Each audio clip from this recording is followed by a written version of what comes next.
여야 대표, 원내대표 사자회동이 있었잖아요. 국회법 개정안에 대한 얘기 좀 나왔죠? 좀 어거지로 자꾸 밀어붙이는 것 같더라고요. 항상 당합니다, 저희들이. 그분들은 정말 거부권 행사하실 걸로 봅니까, 대통령께서? 잠자다가도 벌떡 일어나게 되고 아주 양보해 주실 겁니까?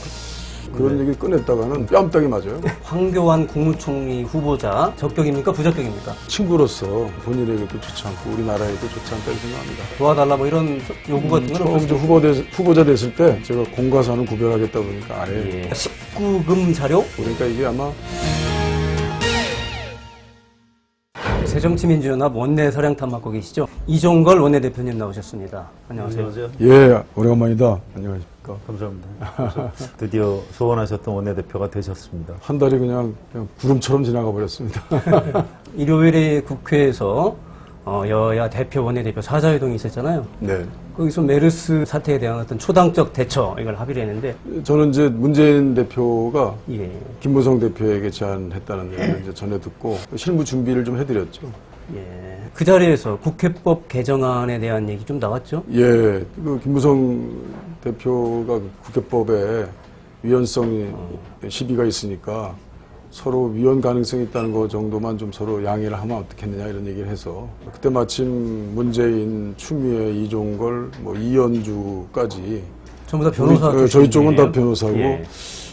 새누리당 쪽은 변호사님이 한 분도 안 계시더라고요. 그러네요. 네. 그래서 좀 어거지로 자꾸 밀어붙이는 것 같더라고요. 그래서 저희는 이제 법적으로 위헌이 아니다라는 위헌이라고 보는 사람들의 잘못된 점에 대해서 이렇게 추미애 최고께서 자세히 논박을 하고 저도 또 부드럽게 말씀을 좀 드리고 했는데 뭐 그분들은 그래도 그게 옳다 이렇게 생각하시는 것 같아요. 김무성 대표는 이제 끝나고 나서 기자들한테 야당도 강제성이 없다는데 동의했다 이런 식으로 이제 얘기를 하는데 뭐 맞습니까?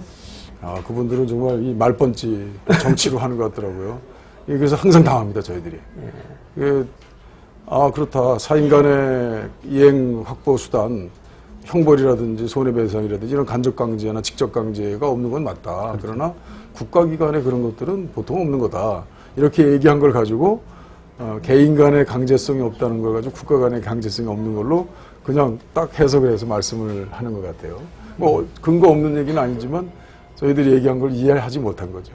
그러니까 이제 강제 수단이 없다는 것은 맞지만 네. 그렇다고 해서 이제 강제성이 없다 이렇게 지킬 필요가 없다 이렇게 동의한 건 아니군요. 그렇습니다. 국가기관에 있어서 도덕적 의무는 이미 그거는 강제성이 포함되어 있다고 봐야 되겠죠. 김무성 대표도 이제 시간이 좀 지나가지고는 그게 그 언론에 보도된 대로 꼭 그런 의미는 아니었다 지금 말을 조금씩 바꾸고 있더라고요. 네. 예. 박근혜 대통령 거부권 행사할지 이제 관심이 모아지고 있는데요.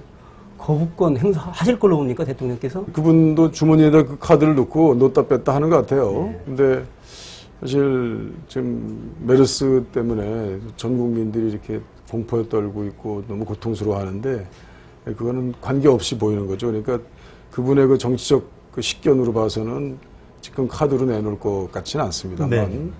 그러나 이제 그로 인해서 여러 가지 파장이 너무 많죠. 그래서 예. 저희들은 좀 귀찮아하고 새누리당에서는 좀 두려워하고 뭐 그런 것 같습니다.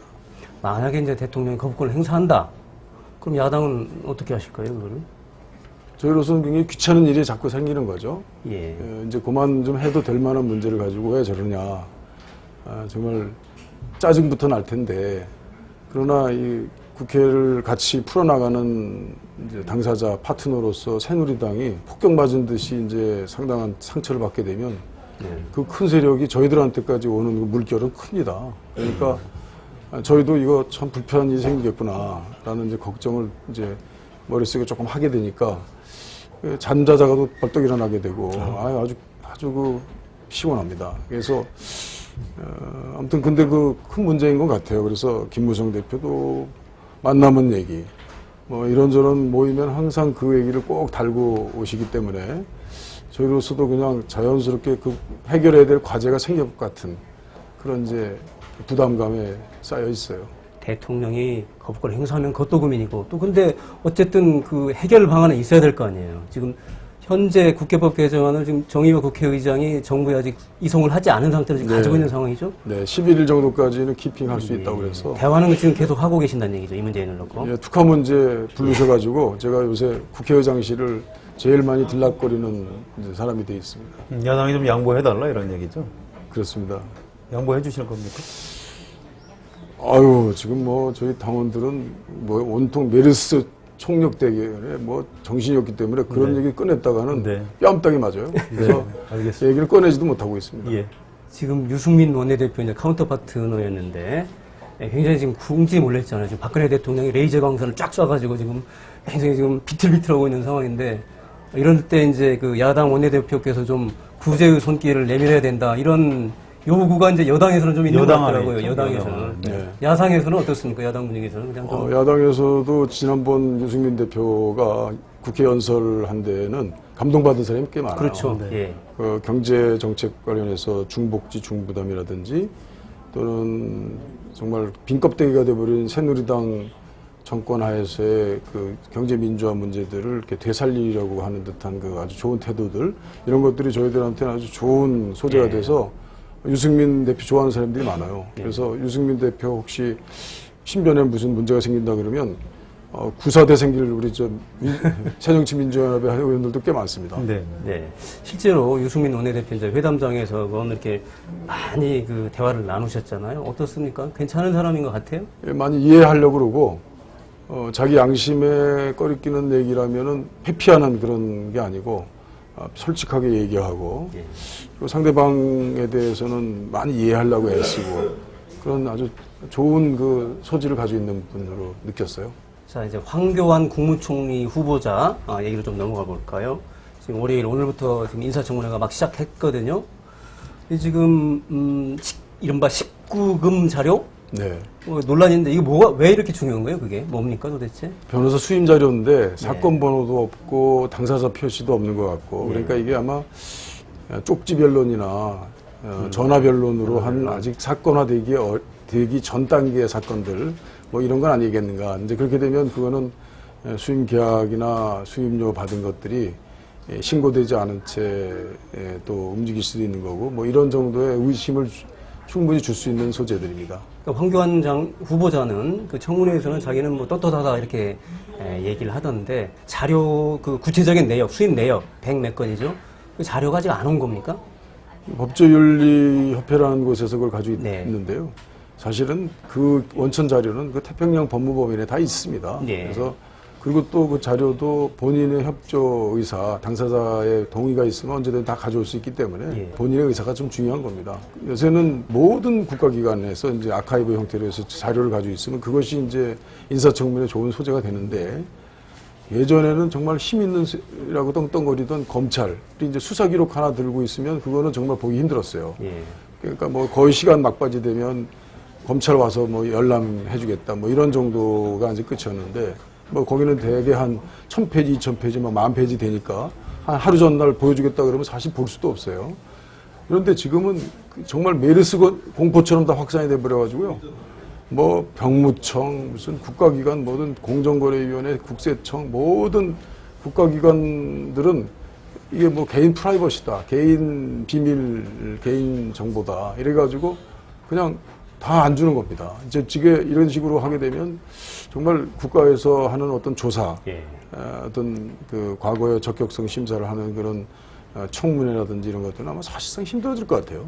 야당에서 좀 약간 보이콧 같은 걸 할 만한 상황이었던 것도 같은데 일정에 일단 합의해 주신 이유는 뭘까요? 요즘 보이콧 하게 되면은 국민들이 보고 있는데 우리도 부담스럽죠. 보이콧한 그 장면은 길지만 너무 지루한 것이고 그래서 우선은 이제 청문을 하면서 지금 현재로서는 사실상 뭐 너무 많은 자료들, 핵심 자료들이 안 나와 있기 때문에 그것들을 주지 않으면 사실상 인사청문을 제대로 할 수는 없어요. 예, 그래서 이제 3일의 기간의 여유가 있으니까 계속 강도를 높여가면서 요청해서 뭔가 정말 보여줄 수 없는 가리는 은폐된 사실들이 후보자 주변에 있다라는 걸 국민들한테 보여주고 예. 결국에는 그 자료를 내놓을 수밖에 없게 하는 그런 예. 이제 전략을 쓰고 있습니다. 청문회를 좀 더 지켜보기로 하고요. 네. 황교안 후보자하고 개인적으로 친하시죠? 경기고등학교 동창이시죠?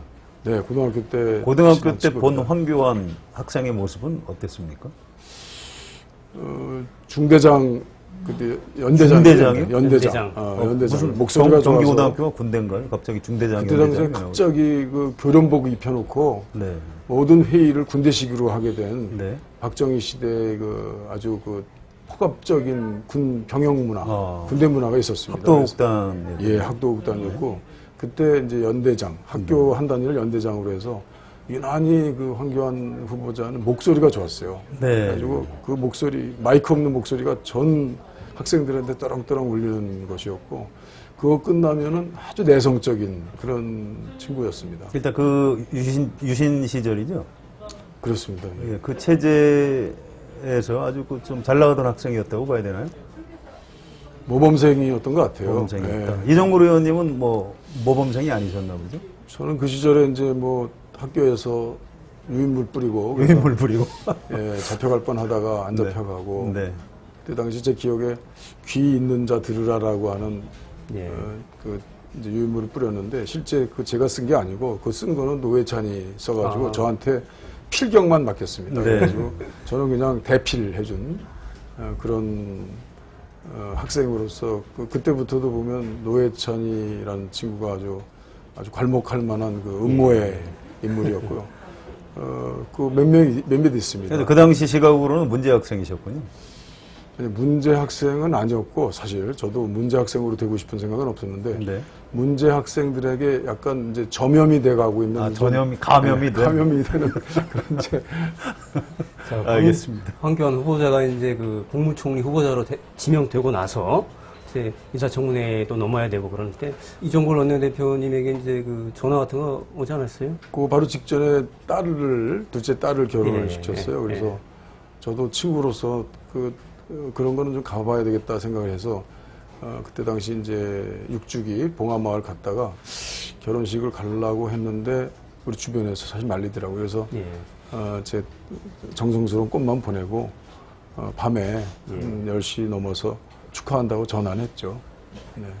후보자가 전화를 오거나 이럴 그 이후로도 뭐 좀 도와달라 뭐 이런 요구 같은 건 처음 저 없었어요? 후보자 됐을 때 저한테 제 원내대표 된 거에 대한 축하 겸 이렇게 됐다는 전화는 왔는데 그 이후에는 제가 공과사는 구별하겠다 그러니까 아예 예. 전화는 없었습니다. 예. 노무현 정부 시절이죠. 그 검사장 승진에 계속 누락되면서 지금 황교안 후보자가 이제 검사를 사표를 내려고 했는데 이종걸 의원님이 뭘 좀 이리저리 알아보고 만류를 해서 뒤늦게 검사장 승진이 됐고 그래서 오늘날에 이제 황교안 법무부 장관과 국무총리 후보자가 탄생했다. 뭐 이런 얘기를 들은 바가 있는데 맞습니까? 황교안 후보자가 13기인데요. 첫 검사장이 되는 때가 참 중요하다고 그랬는데 그때 마침 천정배 전 의원께서 이제 법무부 장관을 네, 했었습니다. 네. 근데 평소에도 이제 황교안 후보자는 아주 철저한 공안 검사였고 그리고 이제 공안 검사 때 관리된 좋은 점수가 이제 검사장 승진에 아주 결정적인 이제 성적이었던 걸로 보입니다. 그러니까 천정배 장관으로서는 그때 당시에 그 공안 통치의 그 주구 역할을 했던 공안 검사에게 그 과정을 통해서 얻은 점수를 가지고 자기 손으로 검사장 승진시킨다는 건 좀 불가능했던 것 같아요. 네, 그렇군요. 네, 그래서 이제 누락을 시켰죠, 첫 해. 그런데 이제 제가 마침 우연히 천정배 장관님은 그 당시에 자주 보는 때라 예. 제가 첫 번 수석부 대표할 때 원내대표 시절에 수석부 대표를 대표를 하셨죠? 해서 그 그렇군요. 이후부터는 거의 천정배 계보처럼 제가 움직이는 때라 자주 봤습니다. 그래서 그때 우연히 뭐 황교안 그 검사 당시죠. 얘기를 했더니 뭐 그러시더라고요. 그 장관이 있는 점수 완전히 무효로는 못합니다. 그 뭐 이제 한두 번 그렇게 될 수 있지만 뭐 되긴 될 거예요. 그런 식의 얘기를 하시더라고요. 중요한 정보를 그래서 취재해서 그래서 그 얘기를 듣고 이거 친구로서는 좀 알려줘야 되겠다. 이게 알 권리도 있는 거 아닙니까? 그 승진에 앞두고 있는 검사로서의 그건 국민의 권리라고 생각을 해서 제가 이제 예. 전화를 했죠. 그랬더니 그때 당시 아마 이런 것도 있었을 겁니다. 공안 검사들끼리는 또 서로 이렇게 좀 서로 이렇게 형 동생하는 그런 관계도 있을 거고 또 검사의 역할을 안 했던 분이 장관이 됐을 때는 거의 최초였거든요. 참여정부 때 이제 그렇죠. 강금실 장관이 네네. 이어서 두 번째이긴 했습니다만 이제 그래서 그런 경우에 이제 그런 인사에 불복한다는 의미로 그냥 사표를 확 낼 수도 있는 정도 상황이었을 겁니다. 근데 제가 전화를 해서 그랬는지 아니면 원래 그렇게 하려고 했는지 모르겠습니다만 그때 이제 검사장의 승진이 누락되면서 이제 다음 임기가 아마 성남지청장으로 예, 발령이 성남지청장으로 됐는데 갔어요. 성남지청장으로 이제 발령에 응해서 잘 근무하다가 다음 해에 예. 이제 검사장 승진이 승진을 했죠. 됐다는 얘기를 들었어요. 중요한 정보를 주신 건 맞군요, 그러니까. 좀 내가 좀 편파적인 알 권리에 대한 해석이 있었나 모르겠습니다. 버티기 하면 좀 늦더라도 승진할 수 있다. 라는 중요한 사실을 알려주셨네요. 그러면은 지금까지 행적 여러 가지를 봤을 때 황교안 후보자 국무총리 자격 있습니까? 없습니까? 적격입니까? 부적격입니까? 제가 볼 때는 친구로서 이번 총리가 되는 것은 본인에게도 좋지 않고 우리나라에도 좋지 않다고 생각합니다. 네. 법무부 장관까지는 잘 성공한 법무부 장관이 되기를 전 사실 바랬습니다. 그런데 이번 총리는 이제 장관을 넘어서서 전 국민적 관심, 전 국민의 위기, 전 국민의 삶의 문제에 대한 소통을 하고 통합을 해야 되는 자리인데 박근혜 대통령은 이제 그렇지 않으신 것 같아요. 거기에 가장 이제 적합한 주자로서 황교안 후보자를 골랐다는 것은 박근혜 대통령의 잘못된 생각을 그대로 실현함으로써 본인에게도 고통스러운 것이고 어려움이 있지 않을까. 저는 친구로서 참 안타깝다는 생각이 사실 듭니다만 그러나 또 자기 갈 길이 있겠죠. 예. 결과적으로 이제 부적격 판정이다 이렇게 지금 말씀을 하신 거네요. 좀 그렇게 생각합니다. 예. 국가와 정부는 국민의 생명과 재산을 지켜야 합니다. 대통령은 국가의 원수이며 행정권은 대통령을 수반으로 하는 정부에 속합니다. 그렇다면 대통령은 국민의 생명과 재산을 지킬 의무가 있습니다. 그런데도 메르스 사태 와중에 박근혜 대통령의 모습이 좀처럼 보이지 않습니다.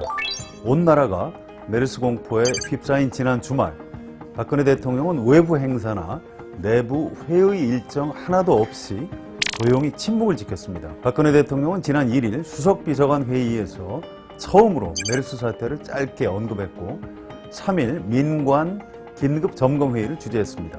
5일에는 국립중앙의료원을 방문했습니다. 그리고 8일 오후에는 범정부 메르스 대책 지원본부를 방문했습니다. 그러나 자신과 정부를 분리해서 관료들을 질책하는 유체이탈 화법으로 자신의 책임을 이리저리 피해가고 있습니다. 답답합니다.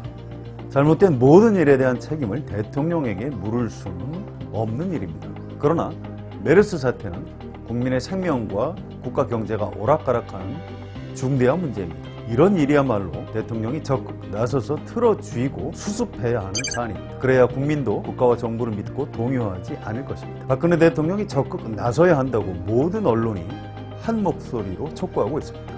그런데도 박근혜 대통령은 메르스 사태와 거리를 두고 있습니다. 궁금합니다. 이유가 뭘까요? 그냥 좀 고집스러운 것일까요? 아니면 진짜 무능한 것일까요? 왜 나서지 말아야 할 때는 나서고 나서야 할 때는 나서지 않는 것일까요? 도대체 왜 그러는 것일까요?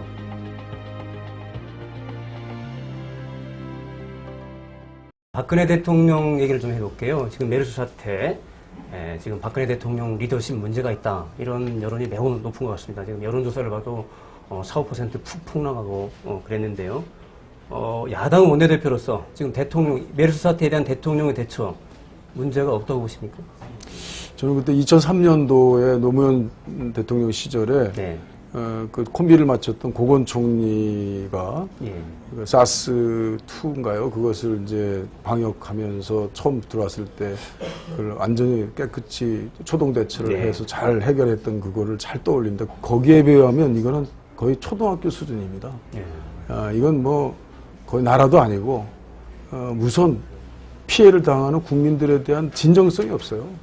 어떻게든지 대통령으로서 국민을 위해서 국민의 고통에 함께 해야 되겠다라고 하는 정말 그런 진정한 마음이 안 보입니다. 저희들조차도 평택에 가니까 이건 아니다. 정말 내가 고통스러운 사람들과 같이 하지 않으면 정치인으로서는 사실 살기 어려운 거거든요. 그러니까 내 스스로 미안하고 정말 사과의 마음이 생기던데 대통령께서는 자꾸 그걸 뭘 만드시려고 하는 것 같은 생각이 들고 그래서 저는 이 점에 관해서는 정말 실망 많이 했습니다. 박근혜 대통령이 왜 그런다고 생각하십니까? 이유가 있을 거 아닙니까? 그래서 처음에 그 대통령으로서 이제 이렇게 자기 귀국을 갖추다 보니까 본인이 이제 인사를 한 장관이나 이런 사람들을 통해서 모든 상황을 이제 통화를 하고 해야 되게 될 때 이번에 그 보건복지부 장관은 지난번 공무원연금 공공구성 특위 때도 보면 이거는 정말 이건 무슨 보험회사 무슨 영업사원 같은 생각이 들었어요. 이번에도 보건에 대해서 너무 그 고집불통에 그 아주 국민과 동떨어진 결정을 하면서 무엇보다도 알리질 않는 우리 지방자치단체도 안 알리고 심지어 오늘 들어보니까 여당 의원들이 알려달라는데 안 알려줬다는 거예요. 그럴 수는 없는 거거든요. 알파도 지키지 않은 거예요. 근데 요새 서서히 드러나는 사실을 보니까 이 삼성병원이 있는 겁니다. 삼성병원, 지난번에도 삼성생명, 난 이게 이 문영표 장관이 가지고 있는 보험회사 외판원, 또 삼성생명이 소유하고 있는 삼성병원, 왜 삼성이 병원 잘못 만들어서 이렇게 삼성이라는 좋은 브랜드, 삼성전자 그러면 세계적인 국민들이 다 좋아하는 거 아니에요? 근데 이번에 아마 삼성 때문에 공개를 안 한 것 같다. 네, 그런 느낌이 드는 거 보면 이거는 대통령이 아마 잘 보셔야 될 거예요.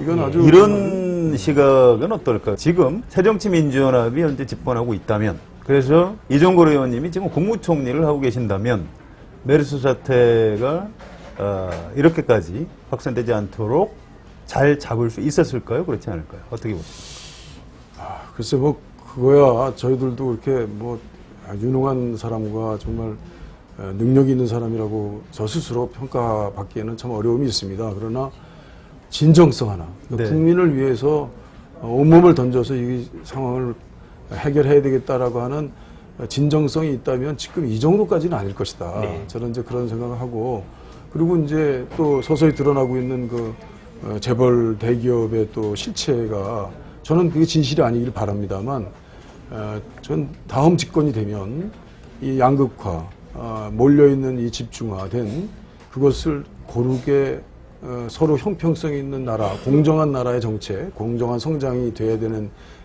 그런 사회적 필요에 의해서 국민의 필요에 의해서 우리를 선택할 것이다 이렇게 생각합니다.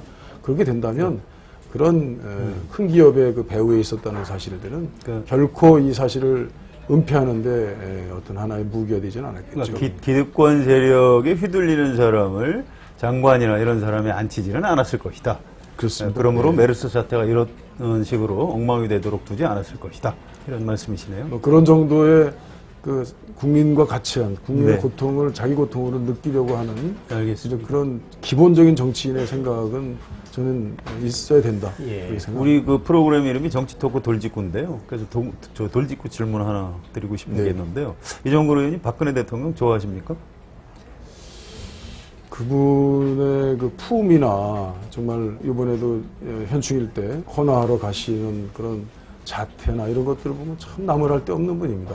참 그 예전에 그 유경수 여사가 우리 좀 어르신들 많은 분들한테 그 향수 속에 있는 것 같은 네. 그런 자태를 가지고 있는데 그러나 저는 그것에 비하면 너무 또 다른 세상이 있는 것을 자꾸 확인하면서 저는 이제 더 많은 실망을 하게 되는데 이제 더 이상 실망하고 싶은 생각이 없습니다. 그래서 아예 관심을 안 가지려고 합니다.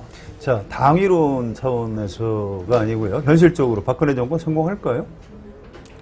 이미 사실 힘든 거 아닙니까? 이미 실패했다. 이미 왜 저보고 박근혜 대통령에 대해서 자꾸 지적하느냐. 이미 박근혜 대통령에 대해서 이제 더 이상 버린 국민들이 많다. 네. 기억하고 싶지 이미 않은 국민들이 박근혜 많다. 대통령을 근데 버렸다. 왜 저보고 자꾸 박근혜 대통령을 자꾸 더 일으켜 세우느냐. 이런 얘기를 하는 사람도 꽤 있습니다. 네. 알겠습니다. 자, 당내 얘기를 좀 해볼까요? 지금 혁신위원회 구성됐고요. 김상곤 위원장님하고 좀 굉장히 가까운 개인적으로도 사이죠. 네. 혁신위원 지금 아직 선정이 됐는지 안 됐는지 모르겠는데 좀 추천하신 분이 있어요 혹시? 이런 분이 좀 혁신위원으로 들어갔으면 좋겠다. 이제 추천을 해 달라고 하셨습니다. 의원들에 대해서. 근데 사실 제가 이 의원 대표이긴 해도 누구를 제가 추천권이 사실 위임돼 있는지에 대해서도 사실 의문이고 해서 네. 의원을 선택하는 기준이나 이런 것들을 말씀을 드렸습니다. 제 나름대로의.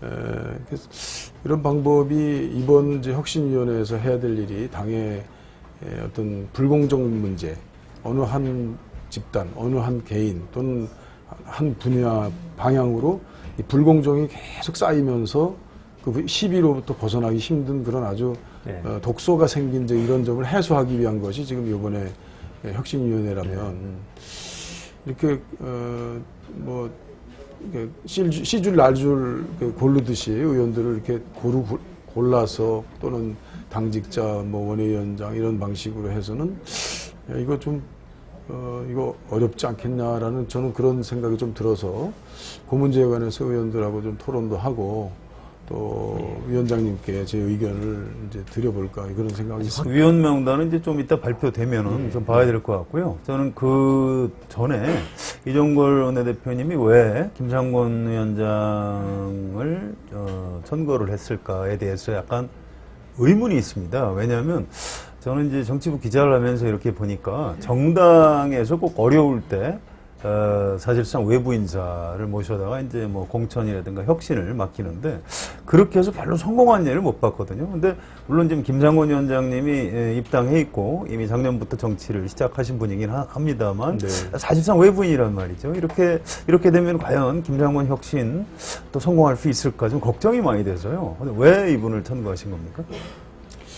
그분이 이제 교육감, 경기교육감 보궐선거 때 저하고 인연을 맺어서 아직은 이제 뭐 민주교수협의회라든지 이런 걸 조직하실 때 아주 큰 역할을 하신 분인데 그렇죠. 그러나 이제 정치에 대해서는 또 선거에 대해서는 아직은 잘 모르실 때라 제가 거의 매일 가다시피 하면서 선거도 가르쳐드리고 이제 당선하는데 큰 도움을 줬다고 본인이 이렇게 당신이 생각하시는 사람 중에 하나인데요. 그때부터 그분의 이제 옆에서 보면서 그분이 이제 혁신이라고 하는 기존 낡은 제도를 깨는 그 방법, 효율적인 방법, 또 아주 성실한 방법, 또 할 때 이렇게 얇게 하지 않고 두껍게 하고 철저하게 하는 그런 것들을 제가 보면서 많이 존경을 했어요. 교육감 시절에 예, 그걸 그렇습니다. 보시는 거죠? 예, 근데 이건 정당이니까 좀 다르지 않을까요? 근데 이제 그분이 물론 세월호 사건이 터지면서 경기교육감에 있었던 그것이 큰 흠이 됐습니다. 그래서 잘 실패하셨지만 가장 집중된 정치 행위가 이제 선거인데 그렇죠. 그 당에 입당하셔가지고 경선을 치르고 선거를 치렀기 때문에 저는 뭐 우리 당원 정도의 그 식견이나 이런 것들은 충분히 업데이트 할 수 있다라고 생각을 했고요. 뭐 사실 그분은 또 그렇게 하고 계십니다. 그러나 이제 혁신이다라고 하는 이 시대에 있어서의 당을 살리려고 하는 그 중차대한 의미 이런 것들에 대해서는 조금 더 토론하고 정보도 드리고 해야 될 것 같은 그런 생각이 들었습니다. 작년 730 재보궐선거에서 이제 수원을에 공천 신청을 했다가 탈락했는데요. 그 당시에 당대표가 김한길, 안철수 공동대표 체제였거든요. 네. 그게 이제 이른바 비주류 체제였는데요. 네. 이종걸 원내대표님도 이른바 이제 비주류로 분류가 되니까 네. 그때 그 당대표들은 왜 김상곤 교육감 공천을 안 준 겁니까? 그때 당시에 선거 지형이 그렇게 썩 좋지 않았던 것 같고요. 그리고 아직도 그때 경선 이후에 후유증이나 이런 것들이 좀 있었던 것 같습니다. 그리고 그 세월호 사건이 정치적으로 이제 왜곡되면서 저희 쪽 진영에 아주 폭탄과 같은 아주 너무 큰 상처를 줬고 이런 것들이 김상곤 전 교육감 그분을 정치적으로 다시 회생시키는데 아직까지 그 버든 난관이 꽤 있었던 것 같습니다. 예, 그렇습니다. 자, 천정배 의원하고 굉장히 이제 가까우신 사이라고 그러셨잖아요. 지금 탈당을 하셔서 지금 무소속인데 가끔 정치적 견해라든가 진로에 대해서 좀 최근에 말씀을 좀 나누셨어요? 이제 민생 정치 모임이라고 그래서 예전에 이제 됐죠. 저 위에 저 위에 한 사람은 천정배이고 다 재미칩니다. 그래서 아, 네, 그렇군요. 제가 요새 이제 가깝게 지내고 있는 분들과 뭐 자주는 아니더라도 천정배 의원을 만납니다. 네. 그래서 뭐 지금 무소속으로 고생하시는 건 고생하시는 거고, 그러나 또 같은 방향으로 우리 대한민국 미래의 비전을 위해서는 뭐 큰 차이가 없습니다. 그래서 그런 얘기들은 아직도 뭐 큰 차이 없이 서로 큰 격이 없이 얘기하는 그런 상대입니다. 뭐 입당하리라고 예상은 총선 전에 안 하시나요? 입당 총선 전에? 한번 시키시면 어떨까요? 글쎄, 천정배 그분은 뭐 한 번 말하면 자기가 책임을 지는 분이고, 예. 그분이 늘 버릇처럼 하던 말씀 중에 하나가 자기는 뼛속까지 민주당이다. 그 민주당의 지금 우리는 이제 새정치민주연합이라는 이름으로 바뀌었지만 그 민주당 정신을 저희가 유지하는 한, 그걸 잃지 않는 한 저는 뭐 한 길을 갈 수 있다. 그렇게 생각합니다. 네, 알겠습니다. 알겠습니다. 자, 여야는 메르스 사태에 대한 초당적 대처에 합의했습니다. 청와대는 국회법 개정안에 여당이 협력했다는 이유로 당정 협의를 거부하고 있습니다. 자, 국회와 청와대 어느 쪽이 잘못하고 있는 걸까요? 자, 오늘 돌직구 이것으로 마치겠습니다. 수고하셨습니다.